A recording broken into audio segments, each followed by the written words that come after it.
আমি আজকে আসছি 4 দিন হয়েছে। তো 4 দিনে এখানে অনেক আমার সুখ স্মৃতি আছে, আবার অনেক দুঃখ স্মৃতিও আছে। দুঃখ স্মৃতি হচ্ছে যে ভাত টাত কিছুই পাওয়া যায় না। আর আজকে এখানে এসে দেখলাম যে অনেক আপা আছে, আন্টি আছে। তাইলে আসলে ভাতের কষ্টটা আমি কেন পাইছি এটা আসলে আমি জানি না। এত মানুষ থাকলে ভাতের কষ্ট পাওয়ার তো কথা ছিল না। যাই হোক, আজকে আপনারা এখানে যারা উপস্থিত হয়েছেন, এখানে অনেকেই আছেন যারা এনসিপির না, এখানে অনেকেই আছেন যারা আমাদেরকে দেখতে এসছেন, এখানে অনেকে আছেন, প্রত্যেকটা মানুষ এখানে এনসিপি করেন বা না করেন, কিন্তু প্রত্যেকটা মানুষ বাংলাদেশকে পছন্দ করে। এখানে প্রত্যেকটা মানুষ চায় বাংলাদেশটা যে ডিসফাংশনাল হয়ে গিয়েছে এটা থেকে উত্তরণ হোক, এটা এখানে প্রত্যেকটা মানুষ চায়। এখানে প্রত্যেকটা মানুষ চায় বাংলাদেশটা দীর্ঘ 17 বছরের বেশি সময় ধরে এই বাংলাদেশটা মূলত নিয়ন্ত্রিত পরিচালিত হতো সীমান্তের আরেক প্রান্ত থেকে, ভারত থেকে। আসলে অনেকেই বলে যে আওয়ামী লীগ তো আসলে একটা রাজনৈতিক দল, এটাকে আসলে গতকাল অক্সফোর্ড ইউনিভার্সিটিতে আমাকে জিজ্ঞেস করা হয়েছিল যে এটাকে আর রাজনীতি করতে দেওয়া হবে কি হবে না। এটা পিপল ডিসাইড করেছে 5ই আগস্ট, যখন সেটা জনসমর্থন হারিয়েছে সেই কারণে এই দলের নেত্রী দেশ থেকে পালিয়ে যেতে বাধ্য হয়েছে।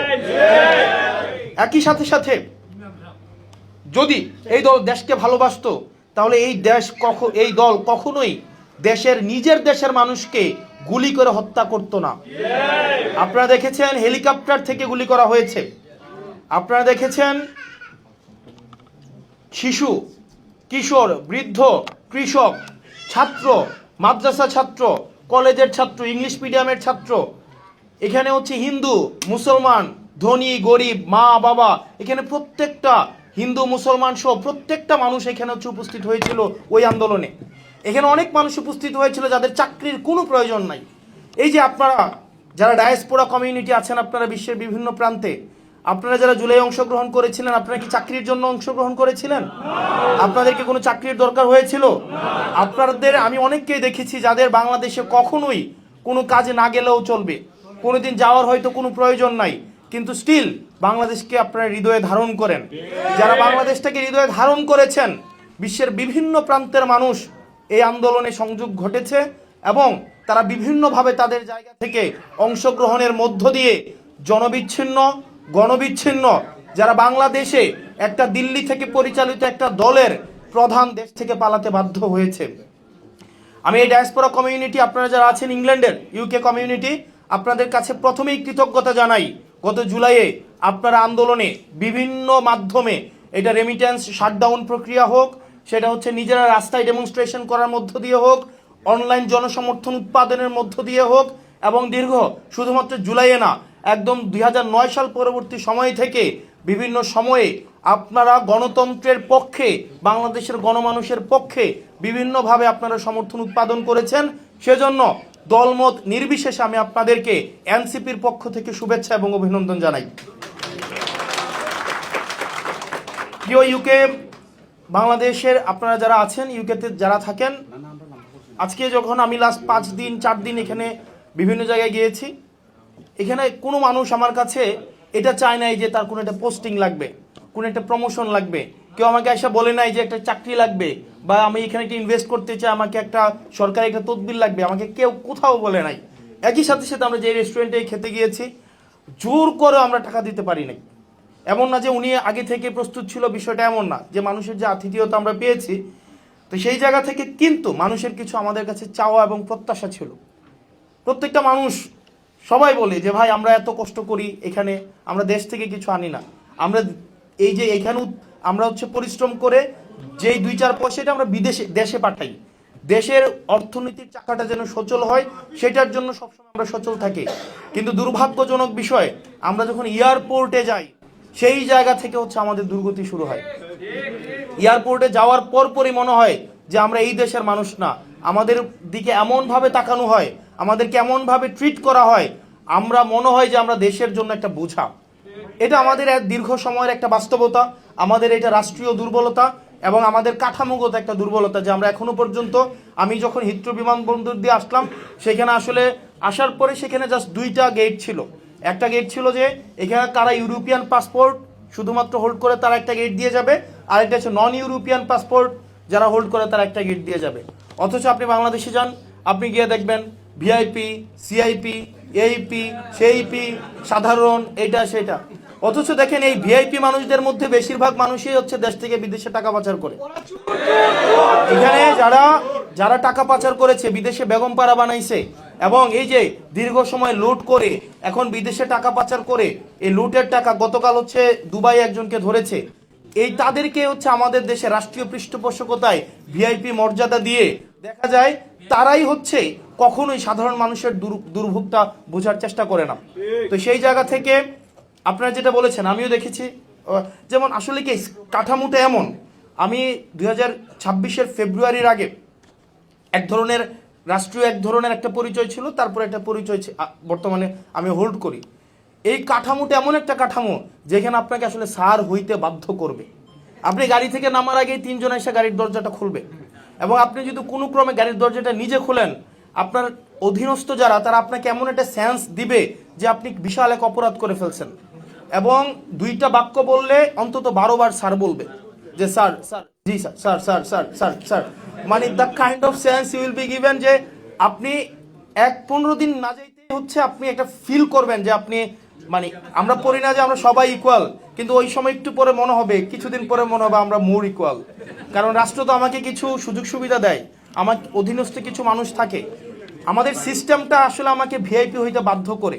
এয়ারপোর্টে আসার সাথে সাথে আমার লাগেজটা, আমি আগে যখন মানে ডোমেস্টিক ফ্লাইটে যখন যাইতাম তখন হচ্ছে আমি কখনোই I never use VIP gate or anything. আমি যখন গত এই ইংল্যান্ডে আসার পথে নামার সাথে সাথে দুইজন এসে লাগেজটা টাইনে এনে, স্যার স্যার আপনার তো 2 ঘন্টা আছে, এই রুমে বসেন, এখানে কফি, এটা সেটা, এবং কোনো হ্যাসিলই বুঝি নাই। আর এর আগে যখন যাইতাম 6-7 বার যখন বিভিন্ন ডোমেস্টিক জায়গায় গিয়েছি, ওখানে লাইন ধরতে হয়েছে, জুতা খুলতে হয়েছে, এবং আমাদের হয়তো জুতা খোলা লাগে না, কিন্তু আমরা যখন দেখতাম মানুষ জুতা খুলতে হয় মনে হয় যে একটা ডাকাত বা চোর দেশ থেকে অনেকটা, মানে 8-10 বছর পরে যদি বিদেশে যায় প্রিয়জনদের জন্য কিছু একটা নিয়ে যায়, এগুলা কেটে কেটে হচ্ছে এয়ারপোর্টে রেখে দেওয়া হয়, এবং একটা তৃতীয় শ্রেণীর মানুষ হিসেবে তাকে ট্রিট করা হয়। আমি আপনাদেরকে কথা দিয়ে যাচ্ছি, আমি হাসনাত আব্দুল্লাহ আপনাদেরকে কথা দিয়ে যাচ্ছি, যতদিন না পর্যন্ত এয়ারপোর্টে আমি আমার জায়গা থেকে পরিবর্তন তো শুরু করতে হয় কোনো না কোনো একটা জায়গা থেকে। আমি আপনাদেরকে কথা দিয়ে যাচ্ছি, আমি আমার জীবনে লাস্ট এইখানে আসার পথে ভিআইপি ব্যবহার করেছি, এবং এটাই শেষবার। এবং আমি এটা নিশ্চিত করতে চাই আনটিল এন্ড আনলেস আমরা সবার জন্য ইকুয়াল সার্ভিস এনশিওর করতে পারছি, ততদিন পর্যন্ত সবার জন্য ইকুয়াল সার্ভিস, ইকুয়াল ট্রিটমেন্ট আমরা এনশিওর করতে পারছি, ততদিন পর্যন্ত এই ভিআইপি সার্ভিস আমি ব্যক্তিগতভাবে পরিহার করলাম। এটা হচ্ছে আমি ব্যক্তিগতভাবে এটা ব্যবহার করব না। একই সাথে সাথে আমি আমার জায়গা থেকে চেষ্টা করব, সংসদে হোক এবং পলিসি মেকিংয়ে হোক, সব জায়গায় চেষ্টা করব প্রবাসীদের, রেমিটেন্স যোদ্ধা যারা রয়েছে, বিভিন্ন ডায়াসপোরা কমিউনিটি রয়েছে, তাদের যেন কোনোভাবেই আপনার হচ্ছে এই এয়ারপোর্টে হয়রানি যেন বন্ধ করা হয়। একই সাথে সাথে সিলেটের এয়ারপোর্টকে যেন আধুনিকায়ন করা হয়, এবং ঢাকা টু এবং আপনার থেকে সিলেটের যেই আপনারা সরাসরি যে যোগাযোগের বিষয়টা বলেন, সেটার কারিগরি অথবা হচ্ছে সেটার সমীক্ষা নিশ্চিত করবে, সেটাকে আমার জেনে আসলে কথা বলতে হবে। আমি জাস্ট পলিটিক্যালি বলে গেলাম যে এটা ওকে ফাইন, আমি গিয়া I am not the part of the government, যে বলে দিলাম সেটা হবে না। আমাকে আগে এই জিনিসটা বুঝতে হবে, বুঝার পরে সে বিষয়ে তবে আমি আমার জায়গা থেকে সে বিষয়ে কথা বলবো, যাতে করে আপনার দুর্ভোগ যেন লাঘব হয়। প্রিয় ডায়াসপোরা কমিউনিটি, আপনারা আজকে যেখানে উপস্থিত হয়েছেন, আমাদের দেশটার আমাদের একটা ডক্টর কামাল হোসেনকে আপনারা নিশ্চয়ই চিনেন। তো ডক্টর কামাল হোসেন যখন দেশে যান, উনি ঢাকা থেকে নির্বাচন করেন একটা আসনে, কথিত আছে, আমি নিশ্চিত নয় বা এটা একদম প্রাইমারি সোর্স নয়, কথিত একটা গল্প, এটা রাজনৈতিক পরিসর, এটা প্রচলিত গল্প। ডক্টর কামাল হোসেনের বিরোধী প্রার্থী যিনি ছিলেন, উনি এক নির্বাচনী সভায় বক্তব্য দিচ্ছিলেন, উনি কিসের ডাক্তার, একটা ফার্মেসিও নাই। তো ডাক্তার কামাল হোসেনকে বলতেছে যে উনি কিসের ডাক্তার, একটা ফার্মেসিও নাই। তো আসলেই তো উনি ডক্টর কামাল হোসেন, উনি একটা ফার্মেসি নাই, কোনোদিন চেম্বার করে নাই, তো এটা সত্য কথা, উনি মিথ্যা বলে নাই। তো উনার প্রতিদ্বন্দ্বী প্রার্থী যিনি এই ধরনের মন্তব্য করেছেন, উনি কিন্তু নির্বাচনে জিতেছেন, অথচ ডক্টর কামাল হোসেন নির্বাচনে জিতে নাই। এটা হচ্ছে যিনি হোক আমি জানি না। তো সেই জায়গা থেকে আমরা চাই ডায়াসপোরা কমিউনিটিকে আমরা এইভাবে দেখতে চাই না যে আমাদের পার্টির ফান্ড লাগবে, তাদের সাথে আমরা এই কারণে একটা ভালো সম্পর্ক রাখবো। নো, আমরা যে ভাই আমাদের জন্য টাকা পাঠান, এইটা শুধুমাত্র ডায়াসপোরা কমিউনিটিকে রাজনৈতিক দলগুলা মূলত হচ্ছে আপনার একটা মানি সোর্সিং এর একটা মিনস হিসাবেই তারা মূলত ট্রিট করে। এটা হচ্ছে প্রাইমারি উদ্দেশ্য। আমরা এনসিপি সেই জায়গা থেকে আপনাদেরকে কমিটমেন্ট দিতে চাই, আমরা বাংলাদেশে, আপনি এনসিপিকে পছন্দ করেন বা না করেন, আপনি যে কোনো গণতান্ত্রিক রাজনৈতিক দলের অংশ হন, সেটা আমরা চাই। আমরা চাই আপনারা বাংলাদেশে মিনিংফুল, আমরা চাই বাংলাদেশে আপনাদের মিনিংফুল এনগেজমেন্ট হোক, সেটা ইন্টালেকচুয়াল এনগেজমেন্ট হোক, অ্যাডমিনিস্ট্রেটিভ এনগেজমেন্ট হোক, ফাইন্যান্সিয়াল এনগেজমেন্ট হোক, অথবা সেটা পলিটিক্যাল এনগেজমেন্ট হোক। এটা কোনো অর্নামেন্টাল এনগেজমেন্ট না, এটা যেন একটা মিনিংফুল এনগেজমেন্ট হয়, যাতে করে এই দেশে পড়াশোনা করে ইন্টালেকচুয়ালি সফিস্টিকেটেড হওয়ার পরে আমরা যেন বাংলাদেশে মিনিংফুল কন্ট্রিবিউশন আমরা করতে পারি। সেজন্য আমরা এনসিপি থেকে ডায়াসপোরা কমিউনিটির কাজ করার ক্ষেত্রটাকে আমরা অনেক প্রশস্ত করেছি। পলিসি থেকে শুরু করে পলিটিক্যাল আমাদের প্রত্যেকটা অ্যাক্টিভিটিতে আমাদের ডায়াসপোরা কমিউনিটির এনগেজমেন্টটা আমাদের এখানে আমরা রেখেছি। তো প্রিয় ইউকে কমিউনিটিতে আপনারা যারা আছেন, আজকে এখানে উপস্থিত হয়েছেন, দেখেন আমাদের রাজনৈতিক বয়স হয়েছে মাত্র 1 বছর, এটা হচ্ছে জুন মাস, 1 বছর 4 মাস, 12 মাস আর 4 মাস হতো কত মাস? 16 মাস।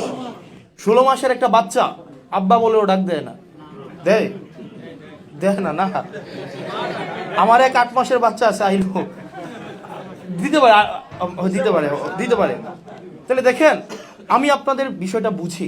মানুষ যখন আমাকে গালাগালি করে, 55 বছরের না পাওয়ার ক্ষোভ থেকে আমাদের কাছে তাদের প্রত্যাশাটা অনেক বেশি বলে আমাকে গালাগালি করে, এটা আমরা বুঝি। আমরা আপনাদের এই প্রত্যাশাটাকে আমরা ধারণ করি। আপনি এনসিপিকে সমর্থন করেন বা না করেন, আপনি যদি বাংলাদেশটাকে সমর্থন করেন, বাংলাদেশের ইনস্টিটিউশনসগুলোর পরিবর্তন চান, আপনি যদি চান বাংলাদেশের বিচার ব্যবস্থা স্বাধীন হোক, আপনি যদি চান বাংলাদেশের এমন একটা নির্বাচন কমিশন হোক, এমন একটা নির্বাচনী ব্যবস্থা হোক যাতে আপনি যাকে পছন্দ তাকে ভোট দিতে পারবেন, বাংলাদেশে এমন একটা ব্যুরোক্রেসি, একটা প্রশাসনিক ব্যবস্থা তৈরি হোক যেখানে নাম এবং পরিচয়ে আপনার হচ্ছে মানুষকে ট্রিট করবে না, বরং ট্রিট করবে একজন সভাপ্রার্থী হিসেবে, তাহলে আমরা চাই আপনারা এনসিপিকে আপনাদের পরামর্শ দিয়ে আপনারা সহায়তা করবেন, ইন্টালেকচুয়াল সাপোর্ট আপনারা দিবেন। কারণ আমাদের ভুল থাকবে, আমাদের সীমাবদ্ধতা থাকবে, আমাদের ত্রুটি থাকবে, কিন্তু আমরা চাই, আমার বয়স 28, আমার যিনি আহ্বায়ক আছেন জনাব নাহিদ ইসলাম, আমাদের নাহিদ ইসলাম সমবয়সী, আসিফ মাহমুদ, সার্জিস আলম থেকে শুরু করে আমাদের পার্টির যারা রয়েছে, আমরা প্রত্যেকেই কিন্তু এই বয়সের মানুষ। এখানে অনেক মানুষ আছে আমাদের থেকে 3 গুণ বয়সের, আছেন না আপনারা? অনেকে আছেন 22 বছর ধরে বিদেশেই থাকেন। তাইলে দেখেন, আমরা তো এখন শিখছি, আমাদের ভুল হবে, আমাদের সীমাবদ্ধতা থাকবে, ডিসিশন মেকিংয়ে আমাদের একটু স্লথ গতি থাকবে। সেক্ষেত্রে যেখানেই মনে করবেন আপনাদের ইমপ্রুভমেন্ট দরকার, সেখানে আপনারা আমাদেরকে বলবেন, আমরা ইমপ্রুভ করে নেব। আমরা চাই এমন একটা বাংলাদেশ যেখানে প্রত্যেকটা গণতন্ত্রকামী মানুষ তারা যেন বাংলাদেশে একটা মিনিংফুল জীবন ধারণ করতে পারে।